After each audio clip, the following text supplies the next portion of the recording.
dia. Graça e paz. Eu não mereço, de forma nenhuma, às vezes, as palavras elogiosas do pastor Haroldo. Eu sempre, quando venho para uma ministração, como fiz nesses últimos dias e nessa madrugada também, eu me coloco na presença de Deus e me humilho muito na presença do Senhor. Porque quem somos nós para pretendermos ensinar alguma coisa das coisas de Deus, pretendermos sermos ministradores? É só pela misericórdia de Deus, irmão, só pela misericórdia. Eu não tenho nada, eu estou aqui vazio, esperando do Espírito Santo. Foi alguns dias difíceis para mim, esses últimos dias. Estávamos com esse compromisso marcado, tínhamos assumido esse compromisso já há algum tempo com o pastor Haroldo, através dos nossos contatos via WhatsApp, né? E justamente na semana passada, lá na comunidade onde congrego, lá em Tietê, eu não sou professor de escola dominical, mas me incumbiram de estar ministrando nesse domingo. E eu disse, olha, pastor, infelizmente esse domingo não dá, estou com um compromisso assumido, eu vou estar em Alphaville, em São Paulo, não tem condição. Aí tudo bem, não houve nenhum problema. Eu tenho orado ao Senhor porque nós sabemos que o nosso Deus tem todo o poder para fazer todas as coisas, né? Apesar de nós sermos pregadores do poder de Deus, da cura divina, sabemos que Deus faz qualquer milagre que Ele queira, porque Ele é o Senhor, mas sabemos também, entendemos que Deus usa a ciência, usa os recursos humanos que existem, né? E já há algum tempo eu estou com um problema na vista, na visão, um problema de juventude, uma catarata, né? E vem se agravando, às vezes eu tenho dificuldade para ler, e a vista nos faz muita falta, né? E a gente procura, eu na minha condição, procuro o atendimento pelo SUS, e é muito demorado, né? E a gente já vem lutando com isso já há algum tempo. E quando foi na segunda-feira, agora, semana que passou, recebi uma ligação dizendo, olha, o senhor tem um atendimento agendado para terça-feira, amanhã, na cidade de Salto. O senhor tem que estar lá cedo. Eu digo, vou, tenho que aproveitar. E fui com a minha esposa na terça-feira para Salto. Aí eu digo, bom, deve ser, eu já tinha feito o exame de oculista, eu digo, agora vou fazer um outro exame lá mais detalhado, e eles vão marcar para daqui a alguns meses a cirurgia, né? Aí fizeram os exames, ficamos lá o dia inteiro, muito cansativo. Aí o médico disse assim, o senhor esteja aqui amanhã às 6 horas da manhã para a cirurgia. Eu digo, doutor, impossível. Ele disse assim, mas pelo amor de Deus, vocês ficam preocupados que a gente não atende, quando a gente atende, vocês não vêm. Eu digo, não, deixa eu explicar para o senhor, eu sou um pastor, sou um servo de Deus, eu tenho um compromisso esse domingo, eu não posso faltar, está agendado, eu não posso faltar. O senhor marca para segunda-feira.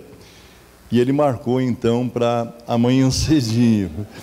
E eu tenho orado ao Senhor, digo, olha, Senhor, bom seria se a tua mão milagrosa me alcançasse e eu não precisasse passar por essa cirurgia. Mas se não for da tua vontade também, nós estaremos lá confiando da mesma maneira no Senhor, né? Então, irmãos, nós estamos muito alegres por estar convosco. Eu estava dizendo ao pastor Haroldo agora, quando o abracei, agora pela manhã, tem coisas que não se explicam.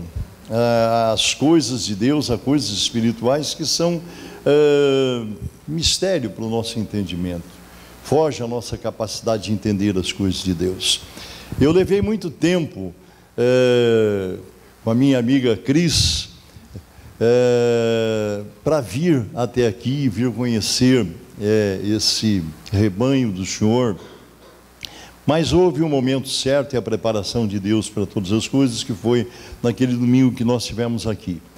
E realmente, irmãos, há algo espiritual que eu não sei explicar aos irmãos. Eu não sei explicar aos irmãos. Eu, quando entro aqui, como estou entrando pela segunda vez, eu sinto muito forte a presença de Deus.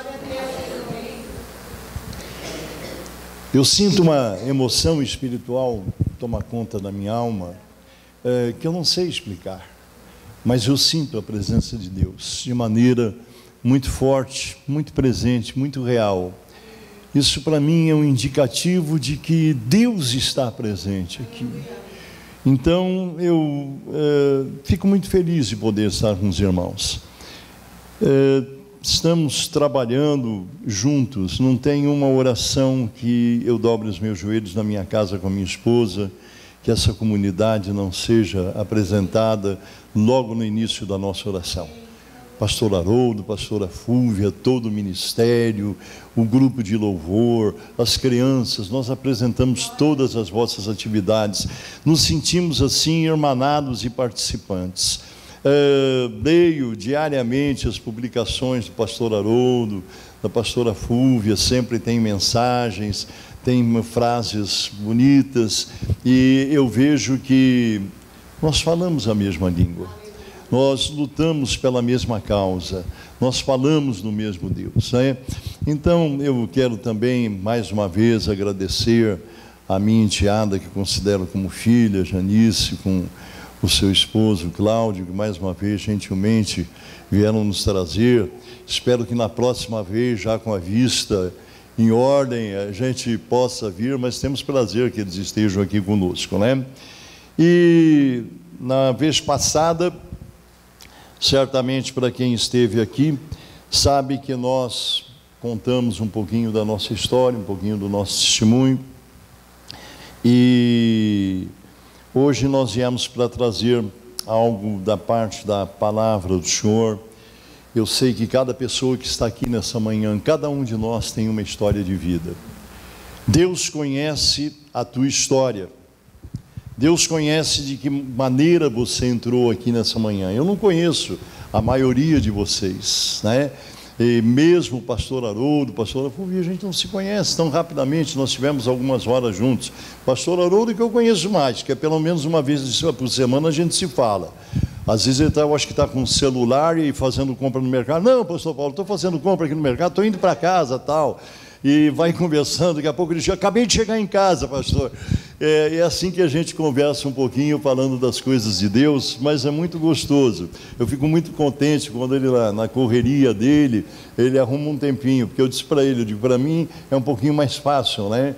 Eu já não tenho compromisso profissional com empresa, estou aposentado, então fico um pouquinho mais tranquilo. Agora para ele é corrido uma coisa e outra, a gente sabe, mas eu agradeço muito a Deus pela lembrança dele. Irmãos, antes de entrar propriamente dito naquilo que no texto que nós gostaríamos de compartilhar com os irmãos nesta manhã, eu não quero deixar de comentar algo que fica no meu coração, porque nós olhamos a situação do mundo hoje, nós olhamos a situação da igreja nos dias de hoje, e há coisas que nos espantam, há coisas que fazem o nosso coração tremer. Hoje nós vemos, irmãos, grandes instituições religiosas, verdadeiros impérios até, com extensão para o exterior, para outros países, que são comunidades religiosas e até pseudo-evangélicas, que cresceram, tomaram porte em cima de muitas doutrinas e ensinamentos que não estão na palavra de Deus. Ainda ontem eu conversava com a minha esposa sobre isso. Tem pessoas que estão acreditando em coisas que a cabeça do ser humano criou, a mente humana criou, idealizou, a respeito da vida espiritual, a respeito da morte, da vida após essa passagem terrena, a eternidade. Eles cogitam coisas que são criadas pela mente humana, e nós não podemos ultrapassar os ensinamentos dessa palavra, né? Então eu vejo, irmãos, que Jesus, nos seus 3 anos de ministério, e aliás na sua vida toda, mas especialmente nos seus 3 anos de ministério, eu creio que Jesus ensinou tudo que precisava ser ensinado. Eu acho que ele passou, ensinou e criou a sua igreja e formatou a sua igreja em cima dos seus ensinamentos e das suas doutrinas. E hoje a gente vê que parece que, de repente, tem mais uma coisa que nós descobrimos, é uma novidade, é uma nova descoberta, é um novo sistema, até mesmo para pregar o Evangelho. Quando nós vemos o apóstolo Paulo dizendo que aos fracos ele se fez fraco, eu vejo algumas coisas que me espantam, irmãos. Eu não estou criticando igreja nenhuma, pelo amor de Deus, nem comportamento, apenas me espanto. Talvez eu esteja velho demais, estou com 73 anos, mas hoje eu me espanto vendo que chega no carnaval, tem igrejas que desfilam, fazem blocos de igrejas evangélicas, as pessoas vão lá para a avenida participar daquilo. Não, mas é para ganhar, sabe? Tem a parada gay, vamos para a parada gay porque vamos ganhar para Jesus. Irmãos, sabe, isso me espanta um pouco, essas anomalias, porque Jesus, ele ensinou um evangelho simples e puro, baseado nos seus ensinamentos, nos seus preceitos, e hoje tudo isso vem sendo adulterado, isso vem sendo transformado e trazido para dentro das igrejas. Sabe, eu sei que eu posso estar sendo um tanto antipático, mas sabe, eu vejo esses louvores, eles têm cheiro de louvor, eles têm cara de louvor, eles têm aparência de louvor, e eu creio que Deus o vê assim, porque a gente sente o Espírito Santo se mover quando esses louvores são entoados. As lágrimas vêm aos nossos olhos porque o Espírito Santo nos emociona. Isso são louvores. Agora nós vemos hoje, eu fico impressionado com as coisas que estão acontecendo, mas nós precisamos fazer isso, fazer um rap, fazer um reggae, fazer não sei o quê, para trazer os jovens. Será que o Evangelho tem perdido a sua capacidade de atrair as pessoas como acontecia no passado, irmãos? A igreja foi formada e fortalecida pelo simples ensino de Jesus. Homens do passado, da igreja primitiva, eles viveram e morreram, deram as suas vidas, sabe, fortalecidos pelo evangelho que estava nas suas vidas. Sabe, não era outra coisa, e hoje nós precisamos, a gente vê tantas comunidades, tantas igrejas inventando tantas coisas, para que se atraia. Será que Jesus Cristo perdeu o seu poder de atração, de atrativo? Então eu fico chocado com essas coisas. Eu não prego, quero deixar bem claro, usos e costumes, não é isso não. A gente fala de doutrinas bíblicas verdadeiras, baseadas nos ensinamentos de Jesus. Hoje, tenho visto aí a propaganda, a divulgação de uma Bíblia recém-editada, que diz a informação que tem colocações que aprovam o relacionamento homossexual. Irmãos, eu lamento, eu sei que hoje alguns pastores ficam até preocupados, não sei se o pastor Haroldo, porque se fala sobre isso, podemos ser presos, a igreja pode ser fechada, podemos ser perseguidos. Irmãos, os do passado também foram presos, morreram, foram açoitados.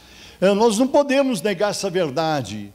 Hoje a lei, e os irmãos que estão mais a par, têm acompanhado, sabem como estão as coisas. Hoje não se pode mais pregar o evangelho dentro das escolas. As crianças estão sendo corrompidas, para que o evangelho verdadeiro, a pureza do evangelho não chegue até o coração das nossas crianças. Quando eu vejo uma criancinha dessa, Lourenço, né, sendo apresentado, emociona, a gente chora, porque é só o poder de Deus que pode garantir a vida material e espiritual saudável dessas crianças. Quando vemos esses meninos e meninas aqui subindo para receber a palavra de Deus, isso nos emociona, porque nós sabemos o quanto o diabo está dirigido contra a vida dessas crianças.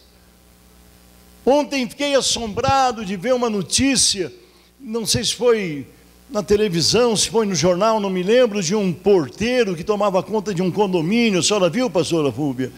O homem abusava de crianças, sabe? A única forma de descobriram, porque eles deram uma carona para ele, que é o porteiro, o zelador, caiu um pendrive. E o rapaz não sabia de quem era a pessoa do carro. Quando abriu o pendrive, eram cenas do que esse homem tinha feito com as crianças do condomínio. Sabe, e os pais e as mães assombrados de que era uma pessoa que era aparentemente digna de toda a confiança. Irmãos, isso que nós vemos acontecendo nos dias de hoje, contra a família, contra as nossas crianças, contra os nossos jovens, é de assombrar, porque estamos vivendo certamente os últimos tempos. Jesus está voltando.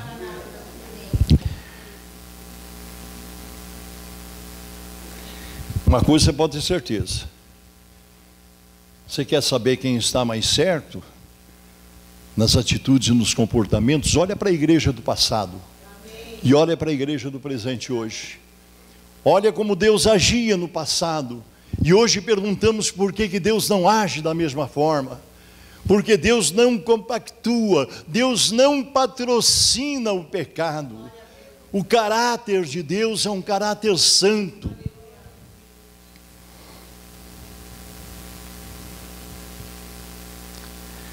Irmãos,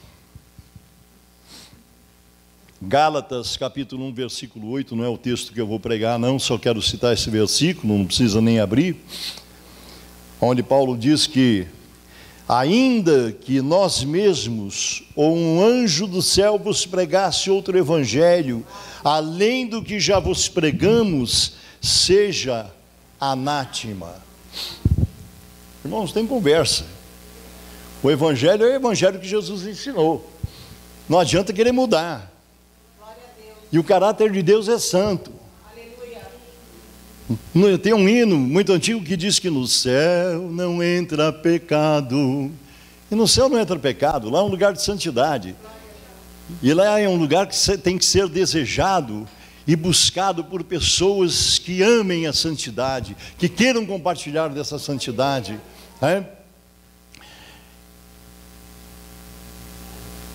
A Bíblia, muitas vezes, ela pode parecer um pouco contraditória, porque nós vemos, quem lê a Bíblia tem que ter espiritualidade para ler.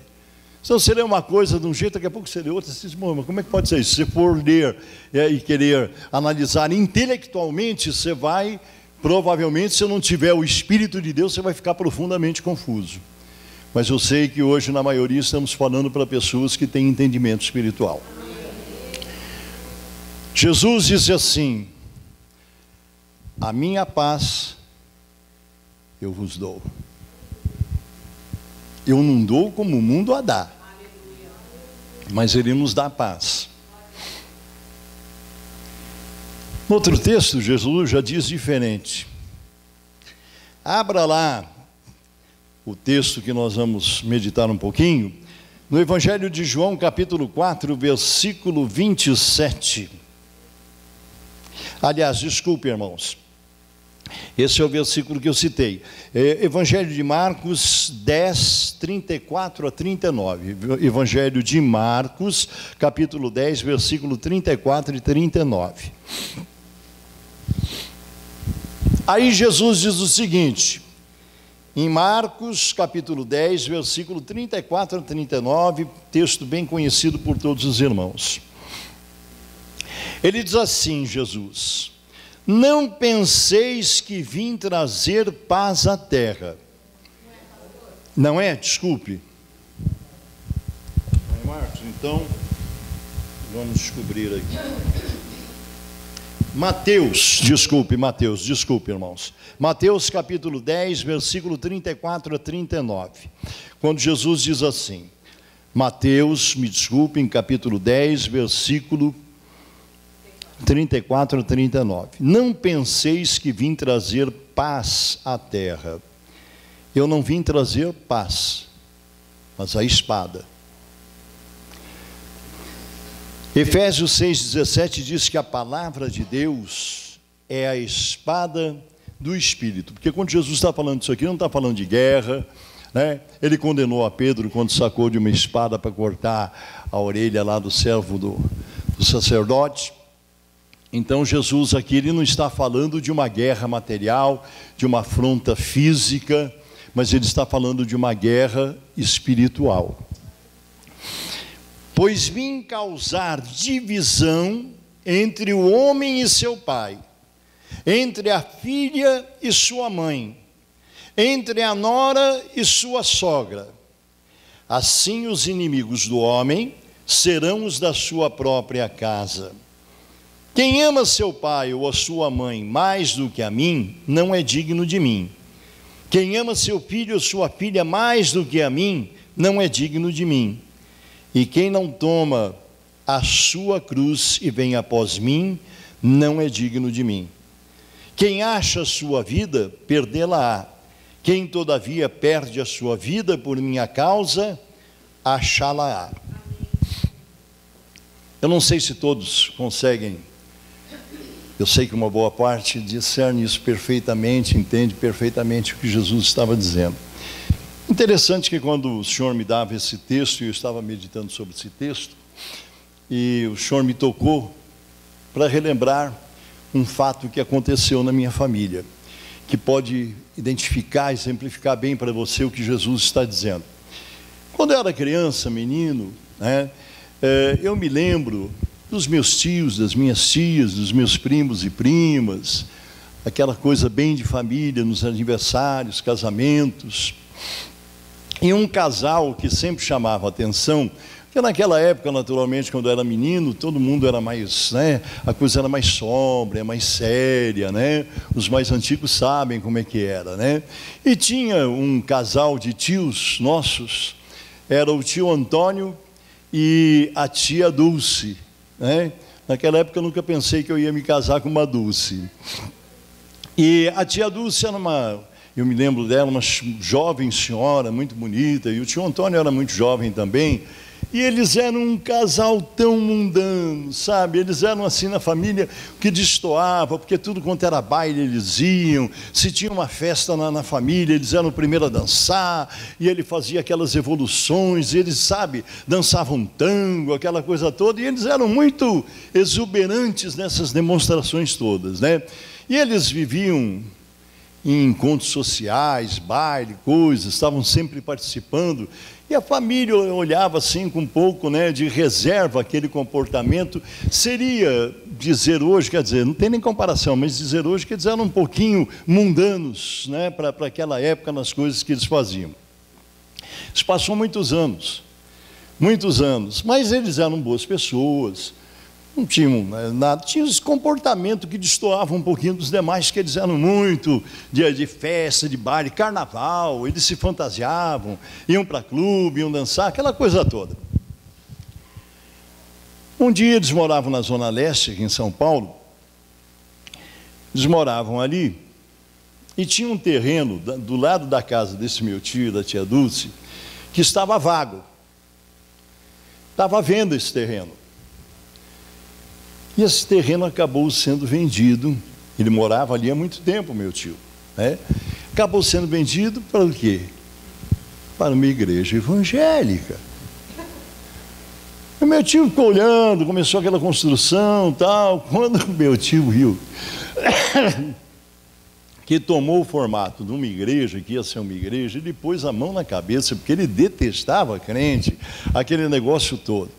Até que a igreja ficou pronta, foi inaugurada, e aquilo se tornou um tormento para ele, porque a sala dele ficava bem do lado, e os cultos perturbavam, ele não podia ouvir jogo, não podia assistir a programação de televisão, ele tinha horror àquela igreja.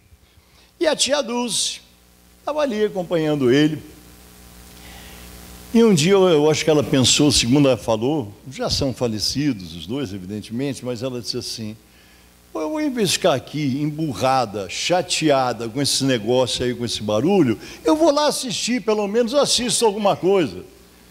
E aquele incômodo, que era um incômodo, acabou levando ela a ir fazer uma visita na igreja. Um dia chegou lá, o pastor viu, reconheceu, dona Dulce, não sei o que e tal. E sabe o que aconteceu?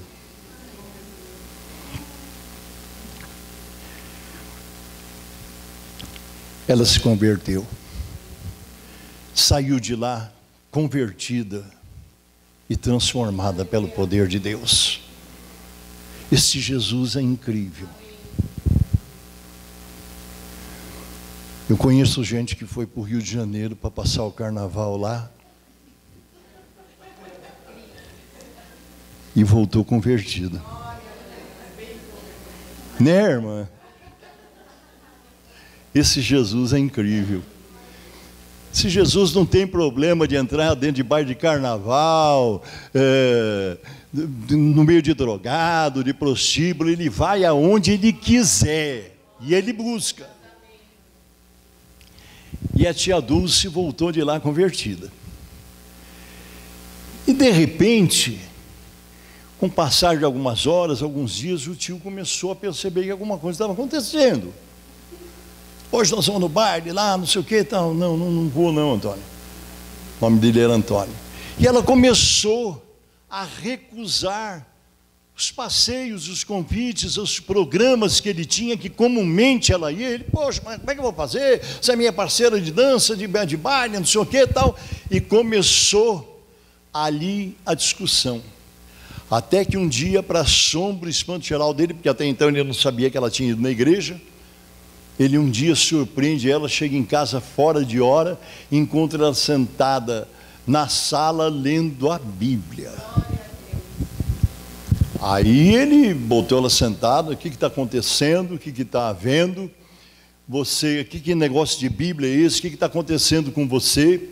Porque é claro, irmãos, a situação é complicada, mas quando Jesus entra numa vida, quando Jesus entra numa vida, não tem jeito, não há nada que destrua aquilo que Deus construiu num coração, numa vida.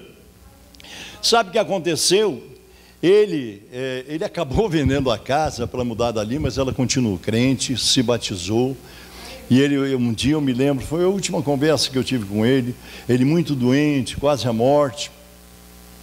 E ele disse assim: essa igreja foi a pior desgraça da minha vida, acabou com o meu casamento, roubou a minha mulher de mim. E ele morreu aparentemente sem salvação, porque não alcançou a luz e a graça de Deus. Porque a palavra de Deus diz assim: buscar-me-eis e me achareis quando me buscardes de todo o vosso coração. Irmãos, quando eu leio esse texto aqui, irmãos, eu sei que nesta manhã há pessoas que esta palavra vai falar com você, porque você é uma pessoa que foi alcançada pelo poder de Deus. Eu não sei se você foi a primeira pessoa da sua família, eu não sei se você veio depois de alguém, mas o que eu sei é que quando Cristo entra na nossa vida, Ele nos coloca num combate, porque quando Cristo entra na nossa vida, a sua natureza está em nós. A pessoa volta para casa de repente de um culto, de uma reunião, de uma célula, e a princípio ninguém percebe, nem a própria pessoa, mas a natureza de Cristo está em você, e a natureza de Cristo é de santidade, é de repúdio às coisas erradas. Aquilo que a gente fazia, não fazemos mais. Temos o desejo de servir a Deus, temos o desejo de andar em santidade. E as primeiras pessoas que vão perceber isso são as mais próximas. O que está acontecendo com você? Está com algum problema? O que houve? Está ficando louco?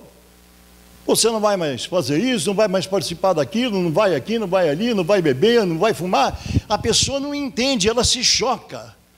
É aí que Jesus chama desta guerra espiritual.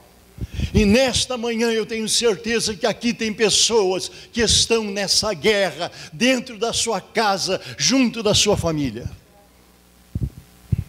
Tem servas de Deus aqui nesta manhã que tem chorado e lutado diante de Deus. Senhor, converte o meu marido, porque ele não entende o que eu entendo, ele não enxerga o que eu enxergo, ele não conhece Jesus do jeito que eu conheço. E às vezes, com quanto custo, com quanta oração, jejum, você consegue trazer ele até a igreja. E você tem aquela expectativa, será que é hoje, Jesus, que ele vai abrir o coração, vai ser transformado? E você participa de um culto que toca a tua alma, te leva às lágrimas. E você termina o culto, saúda todo mundo, alegre porque ele veio, porque ela veio. Mas quando você vai voltando para o carro, entra, você todo tocada pelo Espírito Santo. O que você achou, meu amor? Você gostou? Gostei. Achei que o pastor falou errado lá, não sei o que e tal.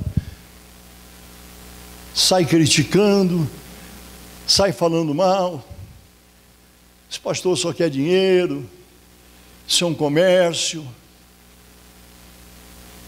E quantos de vocês têm lutado dia após dia? Quantos de vocês têm esperado dia após dia pela conversão desse marido, pela conversão dessa esposa, pela conversão deste irmão, desta irmã que é problema dentro de casa, pela conversão do seu pai, da sua mãe?